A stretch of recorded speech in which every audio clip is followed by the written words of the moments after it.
Senator Markey.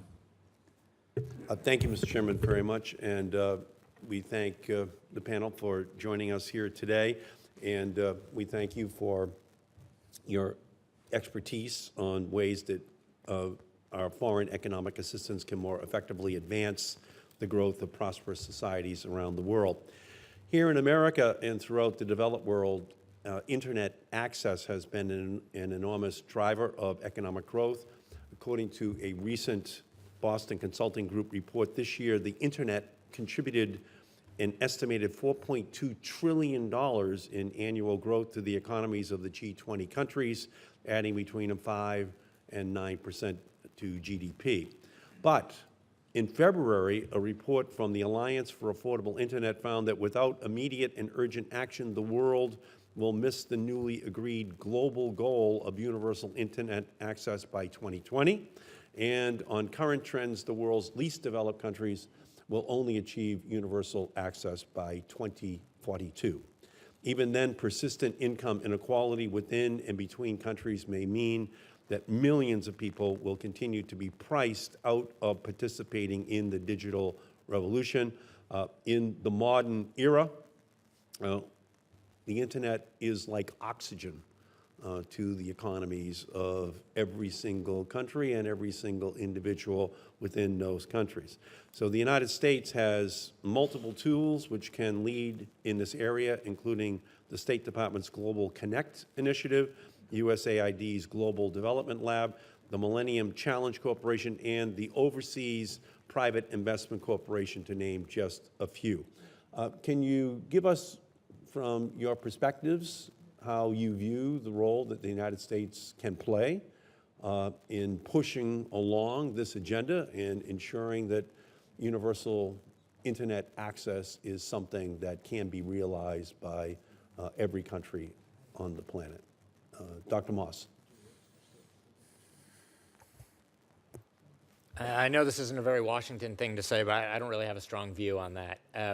I think a lot of the countries that I deal with, Internet access is far from the top of the list of people's priorities. A lot of the countries I work in, less than half of the people have any meaningful electricity.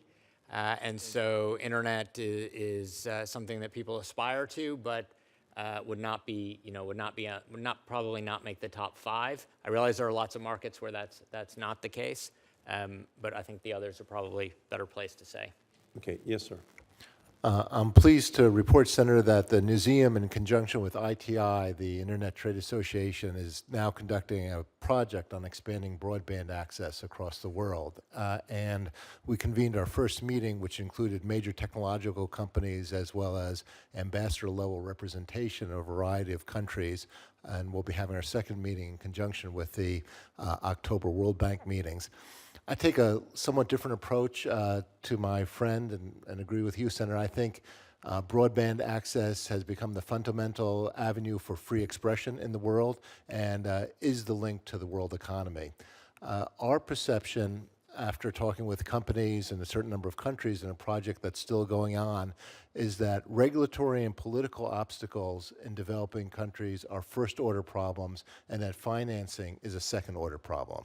That there is money out there, some from official, a lot more from the private sector, but that the fundamental issue when you look at countries countries at the same per capita income level do have different levels of broadband penetration.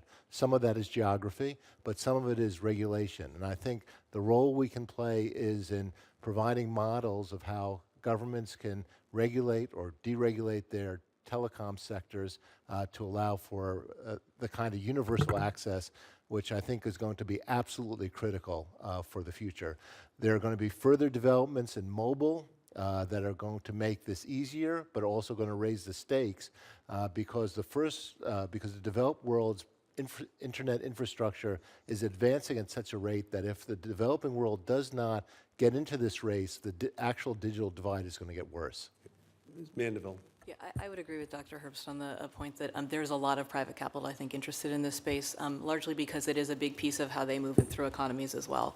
And so I think the question then to ask about what's the role of thinking through U.S. assistance in terms of what it provides to increase accessibility, universal access, moving into spaces that are more remote and not just urban centers, is to really ask the question about what is the role of kind of influencing and pressing for regulatory reform that allow for universal access, that allow multiple types of providers. I was at spent a year at a tech company prior to joining Interaction, and this is a space where lots of people are very, very interested in how they reach markets in other places, specifically through the internet. And so thinking through what we do that leverages that interest, that leverages that force is really critical. Yeah, and when I look back in 1996, when we passed the Telecom Act of 1996, not one home in America had broadband. In February of 1996, not one home. 20 years later, for a 12-year-old, it's a constitutional right to have a 50-inch HD screen. Okay? They can't even imagine life without it. But for those people in 1996, it was unimaginable that there was such a thing as HD TV.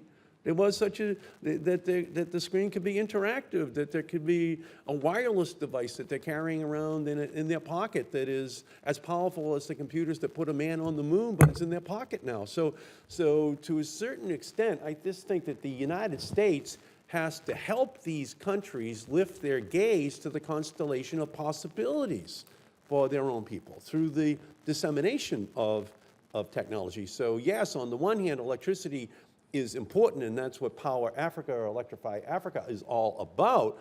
But electricity is just a means then to make sure that all these other devices that actually transform the country into a modern economy, into something that their younger citizens can compete, is absolutely essential.